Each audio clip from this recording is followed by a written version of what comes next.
Meus queridos e minhas queridas, concurseiros e concurseiras, Rafael Novaes, serei o professor de vocês neste certame com a disciplina de Direito Tributário. Falou de Direito Tributário, o coração de Rafael Novaes bate mais forte, porque nós vamos trazer a ideia da educação com amor e com humor para tentar facilitar o direito tributário no teu concurso. Eu tenho certeza absoluta que esse concurso promete muito, não só pela quantidade de vagas, a possibilidade de nomeações, mas também pelo salário, isto é fato. E eu preciso, nesses minutos iniciais do nosso curso, também realizar minha própria apresentação. Eu sou professor de Direito Tributário e Ética há mais de uma década e já dei aula nos principais cursos preparatórios do país. Sou também especialista, pós-graduado em Direito Tributário, pós-graduado em Direito Público, pós-graduado em Direito Privado e em Justiça Constitucional, esta última pela Universidade de Pisa, na Itália. Sou mestre em Direito pela Universidade Católica do meu estado, o estado de Pernambuco, onde também sou analista e assessor de juiz no Tribunal de Justiça de Pernambuco. Também tenho obras, livros publicados nas principais editoras do país. Método, Saraiva, Juspódio, Ridel. E, como já antecipei, vou caminhar com vocês para conseguirmos juntos essa tão sonhada aprovação, tão sonhada nomeação. Uma das coisas mais bacanas para quem já não é concursado, quem vai ser pela primeira vez, uma das coisas mais bacanas que você vai perceber é quando está lá seu nome bem classificado, quando você recebe a notícia dessa nomeação e também quando você vai começar a exercer esse seu munus público, esse seu cargo público. Melhor de tudo ainda é o contra-cheque, quando ele é disponibilizado no portal. É bom demais, professor. Eu estou sonhando tanto, professor. Estou desejando tanto. Então, essa área que envolve aí tribunais, cartórios, defensoria pública, Ministério Público, esse é um dos maiores desejos que nós temos, essa ideia da estabilidade. Mas sem perder mais tempo, eu quero que vocês entendam que nós vamos trabalhar com um conjunto de materiais, slides com tópicos, e eu vou desenvolvendo junto com vocês esses tópicos, lógico, naquilo que for cirúrgico, naquilo que for específico, naquilo que nós percebemos que tem maior incidência para cair na tua prova. Eu não vou estar aqui trabalhando com vocês temas que acredito que não vai cair, ou temas que não costumam cair, temas desnecessários, temas desatualizados, óbvio que não. Como já fui concurseiro um dia, eu bem sei que nosso tempo hoje vale ouro. E você tem outras disciplinas para estudar e não só resta. Então, sem perder mais tempo, vamos aí novamente ao nosso material na tela. Aproveito a oportunidade para convidar todos vocês a me seguirem aí nas redes sociais. Tá aí o meu Instagram, o arroba Professor Novaes. Meu Novaes é com I, tá, gente? Eu sei que é estranho, mas meu Novaes é com I. Então lá você vai ter dicas, motivacional, humor, mas também vai ser um canal direto para você tirar dúvidas comigo. Quem já me segue no Instagram sabe do que eu estou falando. Eu respondo todo mundo. Todo mundo. Então, se você acabou aqui nossas aulas, está respondendo a questão, surgiu uma dúvida de direito tributário, está precisando de uma ajuda, não hesite. Manda para mim tua dúvida, manda a questão também, que eu te ajudo sim. Eu sei como é importante a gente estar presente do lado do nosso aluno, da nossa aluna nesse momento. Então tá aí minhas redes sociais, convido vocês a participarem também.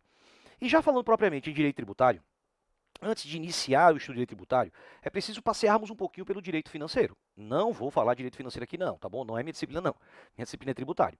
Mas o que nós precisamos compreender é, se eu estiver falando de uma pessoa física, uma pessoa natural, eu, você, todos nós, para que nós possamos pagar os atos de nossa vida cotidiana, nos custear, pagar um aluguel ou prestação de um imóvel, pagar um veículo ou um transporte alternativo, pagar uma escola ou um plano de saúde, até mesmo ter lazer. Nós precisamos de uma coisa que todo mundo precisa, de dinheiro. Grana, verdinha, tutu, real, money, bufunfa. Precisamos de dinheiro. E a gente sabe que a vida está ficando cara, né? Pois imaginemos agora uma pessoa jurídica de direito privado, uma empresa. Para que uma empresa possa desenvolver suas atividades empresariais, pagar seus prestadores de serviços, seus funcionários, seu aluguel também, por que não, sua energia, e no final, inclusive, os sócios terem também o dinheiro no bolso deles, precisam ou não de dinheiro? Precisam. Então, a pessoa física, a pessoa natural, precisa de grana. A pessoa jurídica de direito privado também precisa de grana. E se eu estiver falando agora da pessoa jurídica de direito público, leia-se União, Estados, Distrito Federal e municípios. Para que eles possam fazer face às suas despesas, eles vão precisar de receitas. Receitas públicas. Despesas públicas, receitas públicas. Esse posicionamento, esse entendimento é que é o estudado lá no direito financeiro, em que se estuda essas receitas e despesas e receitas, enfim. Mas o que é que isso tem a ver, Rafael, com o direito tributário? O que tem a ver é que a principal receita desculpa o palavrão, a receita fodona, a principal receita que vai conseguir alimentar União, Estados, DF, municípios, a principal forma de ingresso, aquela que de fato vai conseguir pagar as despesas públicas, são exatamente os tributos. Os tributos. Então, peraí, devagarzinho, para ver se eu entendi. Então, quer dizer que os tributos correspondem à principal fonte de receita para a manutenção da máquina pública, para a manutenção de União, Estados, Distrito Federal e municípios pagarem as suas despesas, pagarem aquele que venceu a licitação pública e prestou obra pública, serviço público, servidor público, funcionarismo público. Então, para isso, você precisa de dinheiro. E o tributo corresponde à principal fonte de receita. Não à toa, ele se emancipou. Eu até costumo falar para os alunos o seguinte, que é como se o direito financeiro fosse Adão e o direito tributário fosse Eva. Surgiu da costela de Adão e se tornou um ramo jurídico próprio. Então, o direito tributário serve exatamente para estudar a principal fonte de receita para a manutenção da máquina pública, os tributos.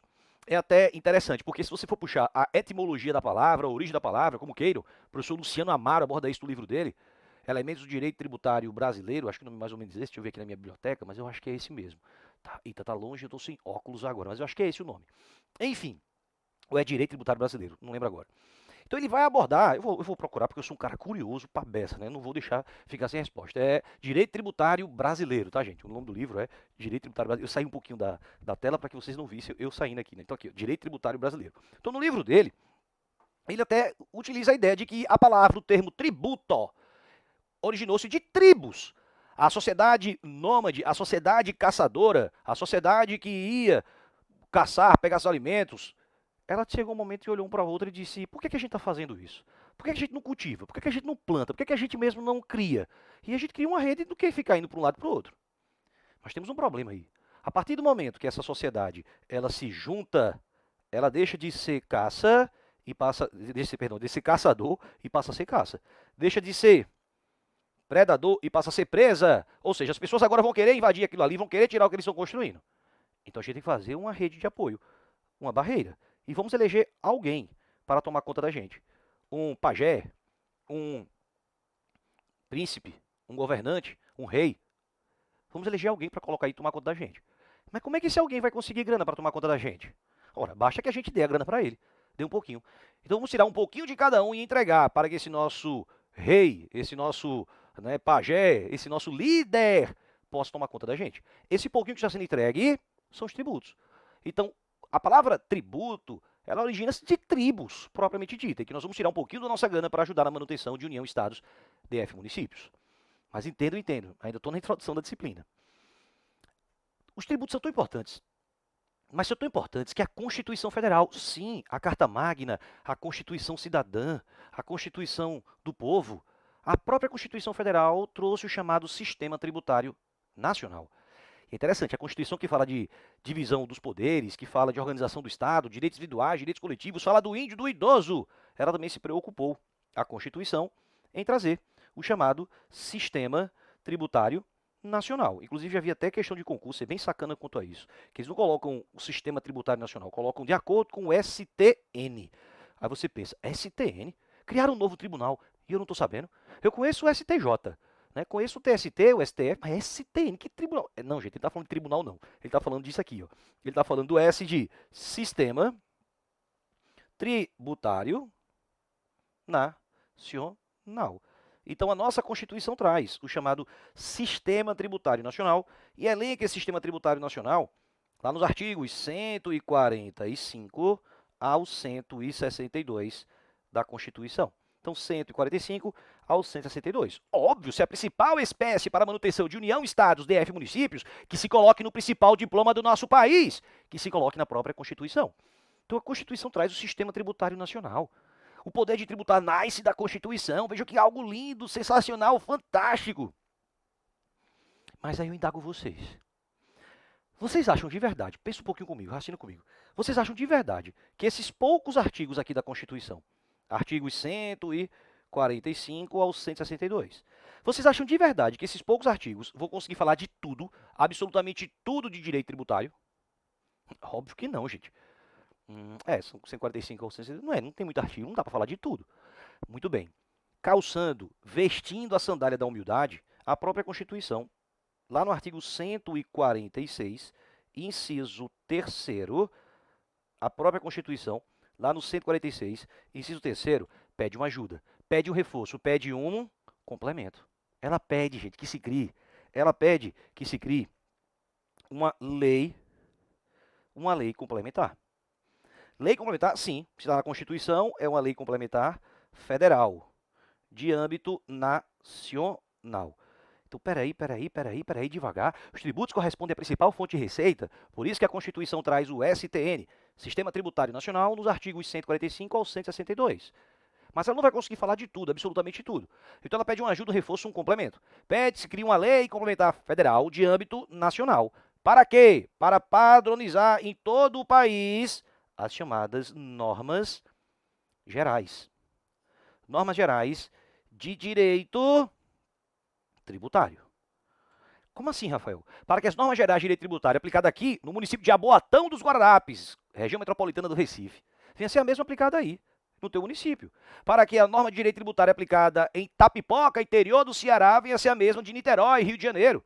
Para que a norma aplicada em Campo Grande, Mato Grosso do Sul, venha ser a mesma aplicada em João Pessoa, Paraíba, para se padronizar em todo o país o que seria o direito tributário. Então, compreendo. Eu estou muito na introdução da disciplina para que você entenda onde é que nós vamos pisar a partir de agora.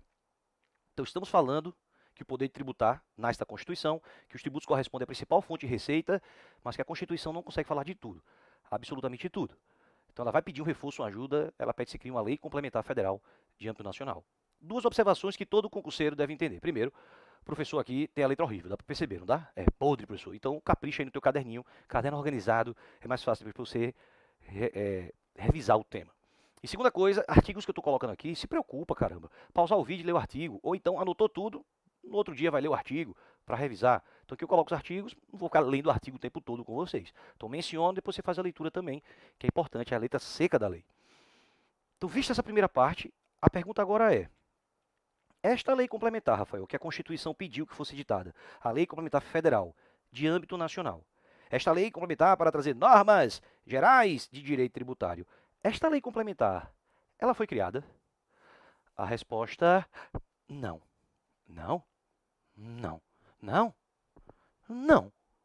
Rafael, e agora? Aplicando o que eu costumo brincar, chamar de teoria do só tem tu, vai tu mesmo. Como é, Rafael? Imagina, né? 3 amiguinhas estão na balada. Tuts, tuts, tuts, tuts, tuts, tuts, tuts. Daqui a pouco uma delas encontra um paquera. Aí vira para as amigas e diz: migas, suas loucas, me ajude. Eu vou dar uma saidinha ali com ele. Tô paquerando com ele faz tempo. As amigas dizem: vai, amiga. Dá maior incentivo. Vai ser feliz, amiga. Ficaram só 2. Tuts, tuts, tuts, tuts, tuts. Daqui a pouco chega o ex de uma delas. Aparece na hora, começa a flertar com ela. Aí ela fica: meu Deus, amiga, olha, ele tá ali, amiga, ele tá me chamando. Nessa hora a outra amiga diz: mulher, tu vai de novo? Ele me disse que mudou. Mudou porra nenhuma. Mas a amiga foi lá, ser feliz também. Só ficou uma, nesse momento, sozinha. Nessa hora, ela olha pro lado, olha pro outro e vê o cara mais feinho da balada. Aí ela diz: só tem tu, vai tu mesmo. E acaba pegando aquele feinho e fazendo uma caridade para ele. Professor, como é que você sabe disso com tanta propriedade? Eu era o feinho e minha esposa fez uma caridade por mim. Estamos juntos até hoje. Mas, ó, brincadeiras à parte, a Constituição pediu que lei? Pediu lei complementar. Foi criada? Não. Mas calma. Calma o quê? Existe uma lei no nosso ordenamento. Que lei? Uma lei, ó. Não é uma lei complementar, mas é uma lei. A Lei 5.172 de 1966. Uma lei que, inclusive, é antes da Constituição de 66. E essa lei faz o quê? Pasmem, essa lei traz normas gerais de direito tributário. Sério? Sério. Rafael, que lei é essa, Rafael? O Código Tributário Nacional. O Código Tributário Nacional veio antes da própria Constituição de 88. O Código Tributário Nacional é de 1966. E ele traz normas gerais de direito tributário. Ele padroniza em todo o país o direito tributário. Mas ele veio com uma mera lei. Por isso que eu disse, é feinho, fez uma caridade. Só tem tu, vai tu mesmo. Por quê? Porque a Constituição recepcionou ele com o status de lei complementar. Atenção, viu? Cuidado, olha o pombo. Cuidado pro pombo não cagar na sua cabeça. Professor, que história de pombo é essa? Sabe aquele momento que você tá sem dar moral, o professor aqui tá mexendo no WhatsApp, tá conversando com a esposa, com o marido, com o crush, tá mexendo no Instagram. Aí você diz: esse assunto não vai cair, não. Cai esse assunto, é o pombo que cagou na sua cabeça. Quando sai de casa todo bonitinho, todo cheirosinho, toda cheirosinha, você diz: hoje eu tô um gato, hoje eu tô uma gata. Aparece um pombo e caga na sua cabeça, não é isso? Mesma coisa aqui também, viu? Então dê moral a todo assunto. Presta atenção. O que eu falei brincando aqui como teoria do só tem tu vai tu mesmo, Na Constituição, você aprende tecnicamente isso como sendo, nas aulas de direito constitucional, teoria constitucional da recepção de normas. Teoria constitucional da recepção de normas. Poxa, professor, eu já tinha colocado teoria do só tem tu, vai tu mesmo. Não, gente. É teoria constitucional da recepção de normas. A norma que existia era uma lei, não era nem lei ordinária, viu? Na época não tinha essa divisão, era simples lei. Era uma lei. Quando a Constituição veio e pediu lei complementar, a Constituição, já que ainda não foi criada, ela recepcionou o Código Tributário Nacional, ela recepcionou a Lei 5.172 de 1966, ela recepcionou ele com o status, com a força de lei complementar. Então, o Código Tributário Nacional, para todos os efeitos, hoje tem força de lei complementar. Só pode ser alterado, revogado, suprimido, modificado por novas leis complementares. Se você tiver a oportunidade depois de dar aquela leitura no CTN, você vai perceber que alguns artigos estão lá embaixo, alterado pela lei complementar. Mas ele veio como uma mera lei, mas tem força, tem status de lei complementar e padroniza em todo o país essas normas de direito tributário. A primeira coisa que ele vai se preocupar em padronizar, sempre exigido muito em concursos, é o conceito de tributo. Conceito esse que está elencado no artigo 3º do Código Tributário Nacional. Ele vai padronizar em todo o país o que é o conceito de tributo. O conceito de tributo aqui onde eu estou nesse momento é o mesmo conceito de tributo de você que está aí. Na tua casa, no teu trabalho, no teu escritório, enfim. É o mesmo na faculdade, no cursinho. Então é o mesmo conceito.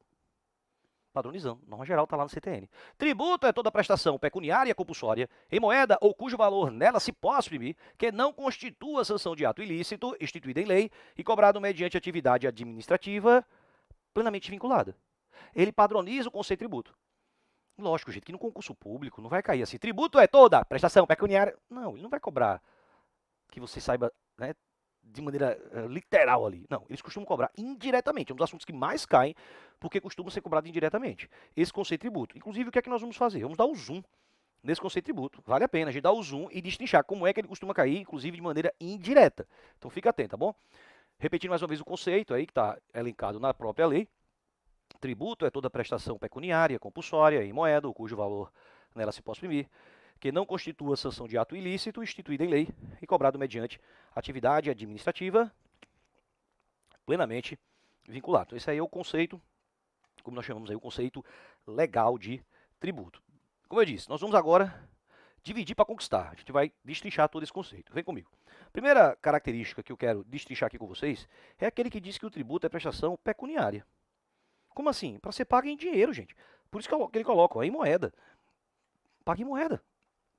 Lógico. Até mostrei isso há pouco tempo. Se as despesas públicas serão feitas através de dinheiro, lógico que as receitas também têm que entrar através de dinheiro. Como eu disse, aquele que venceu a licitação pública, realizou obras públicas, forneceu medicamentos, forneceu insumos, no final das contas ele quer receber o quê? Dinheiro. Você que já vai estar aí também trabalhando para o poder público, os cofres públicos, enfim, você que vai estar atuando, você vai querer receber o quê no final do mês? Vale água, vale gás, vale aluguel? Não, você quer receber dinheiro. Então, se as despesas públicas serão feitas através de dinheiro, lógico que as receitas também devem ingressar através de dinheiro. Grana, verdinha, tutu, real, money, bufunfa, moeda. Mas o problema vem agora. Observe, o conceito disse pecuniária em moeda ou cujo valor nela se possa exprimir.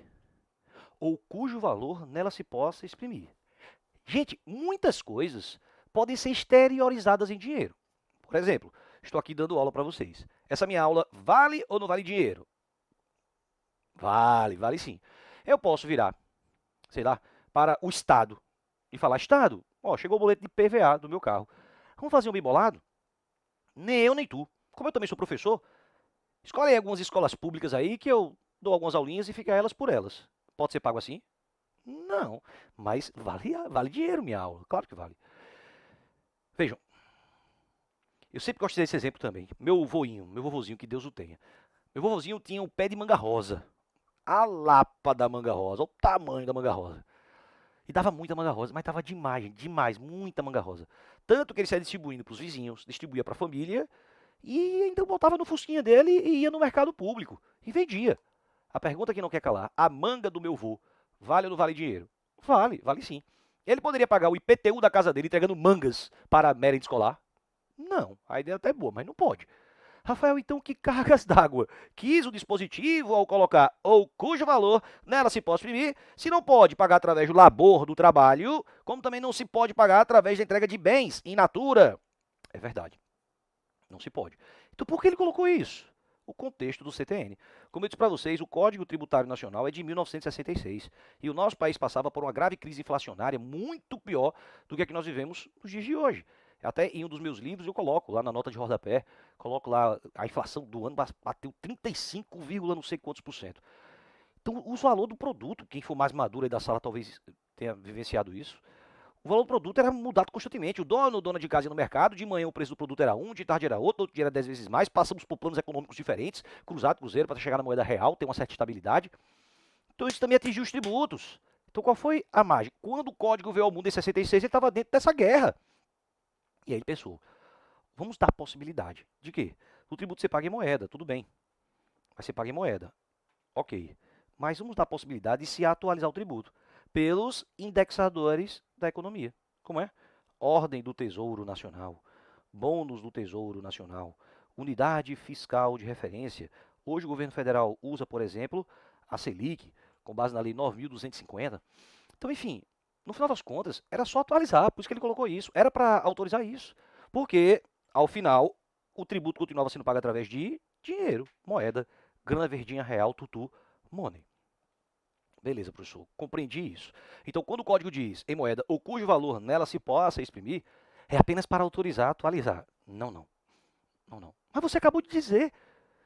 Calma, respira comigo. Um, dois, três e. Respira, respira. Respira se não pira. Ó, esse entendimento, gente, perdurou. Perdurou durante muito tempo. Até que veio ao mundo a Lei Complementar número 104 de 2001. E o que foi que essa lei complementar fez? Antes, pausa, pensa comigo. O Código Tributário Nacional veio como uma mera lei, mas ele foi recepcionado, só tem tu, vai tu mesmo, teoria constitucional da recepção de normas, ele foi recepcionado com que status? Com status de lei complementar. Então só pode ser alterado, revogado, suprimido, modificado por novas leis complementares. Lembra que eu falei isso? Traz para cá de volta. Então a Lei Complementar número 104 de 2001, ela alterou várias coisas no Código Tributário Nacional. Dentre as coisas que ela alterou, ela foi lá no artigo 156 do Código Tributário Nacional e acrescentou o inciso 11, trazendo o instituto da dação em pagamento de bens imóveis. Dação em pagamento de bens imóveis. Como é, professor? Peraí, professor, devagar, professor. Vou ter que voltar o vídeo toda vez. Se você falar muito rápido, eu não consigo assistir no 2.0.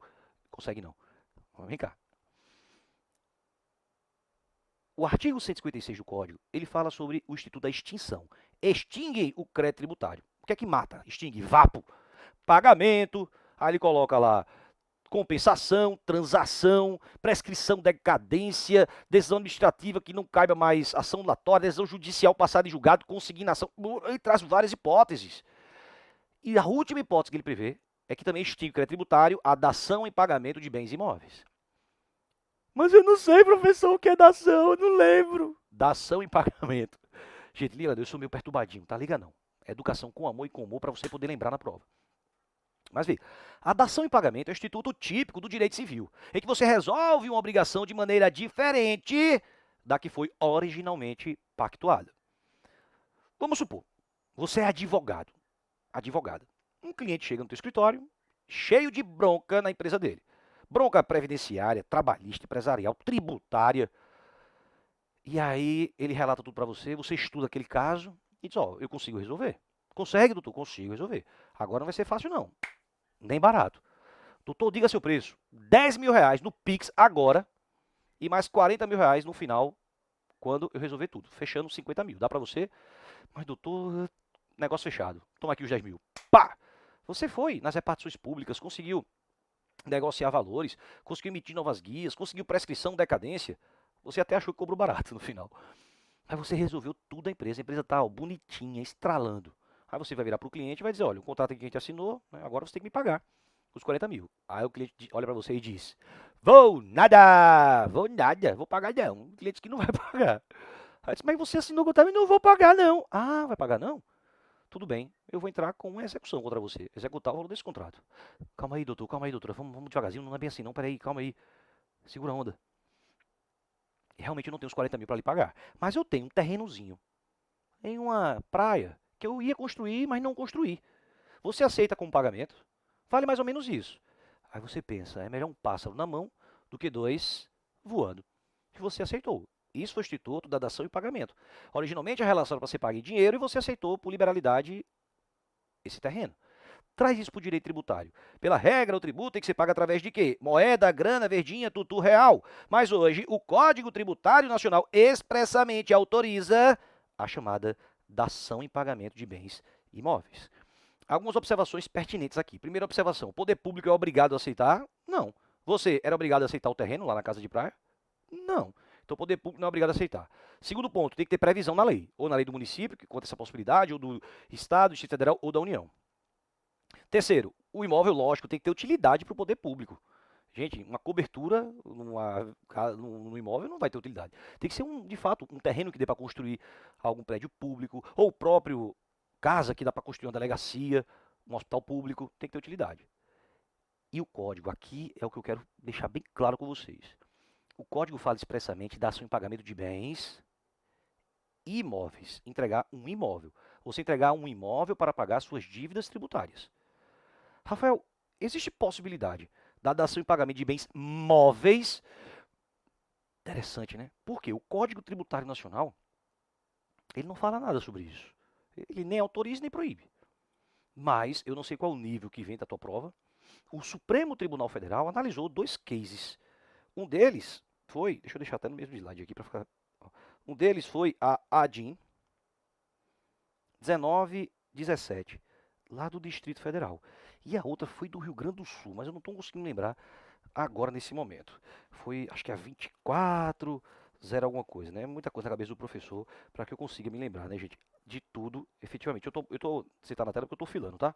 Estou filando no meu livro, um dos meus livros, que está aqui mais perto. Espera aí que eu vou lhe dizer agora qual foi a outra. Ah, 2405, acertei o 24 pelo menos. 24, ADIM 2405 do Rio Grande do Sul. Então, ADIM, alguns vão botar DI, outros botam ADIM, enfim. Então, 2405 do Rio Grande do Sul. E o que foi que aconteceu lá? Lá eles compreenderam, o Supremo, nesses casos, que se não ferir, preste atenção, eu estou sendo bem objetivo para vocês, se não ferir a lei de licitações públicas, se não ferir as regras da licitação pública, também seria possível a dação em pagamento de bem móvel. O professor me deu um exemplo, eu tenho um exemplo que é batata e que poderia cair na tua prova e seria muito legal se o avaliador pensasse assim. 2020, nosso país, aliás, o mundo parou pelo Covid-19, a pandemia. Começou uma guerra para vacinas, ir atrás de vacinas. Vamos supor, é apenas um exemplo, tá? Vamos supor que a Johnson, que fabricou a vacina Janssen, vamos supor que a Johnson tinha dívidas tributárias com a União. Ela poderia pagar entregando vacinas. União, olha, eu tô te devendo. Ele vai te pagar em dinheiro. Tu quer vacina não? Claro que sim, não tinha competitividade em uma licitação pública, gente. É até critério para inexigibilidade disso. Ou dispensa, nunca sou muito bom nisso, tá? Só para esclarecer. Mas observa, seria bom para a União? Seria bom para ela? Seria.